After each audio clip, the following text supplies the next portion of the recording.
The most ruthless prince was slapped in the face. He instantly widened his eyes in anger and marched toward her with a terrifying aura. Just when the little girl thought he was about to explode, he suddenly knelt down and asked the heroine if her hand hurt.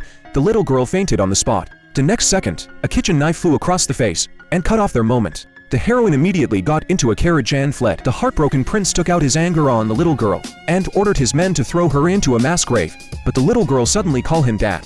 Everyone was stunned. To confirm her identity, they performed a blood test. Their blood really merged, but the prince had no memory at all of who her mother was. So the little girl reminded him, for years ago, he shielded the heroine from an arrow. He didn't expect the arrow to be coated with a strong potion. Disgusted, the heroine left him behind, and her mom stopped by and saved him. Right then, a servant rushed in to report that the heroine wanted to meet him. She was crying heartbreakingly. The prince immediately wanted to go, but the little girl stopped him. She told him she had a way to help him win the heroine's heart. Soon the heroine saw the servant walking toward her with a box. She thought it was the jewels the prince had given her as an apology. Her maid whispered that even if he bought the whole world, the master would never forgive him.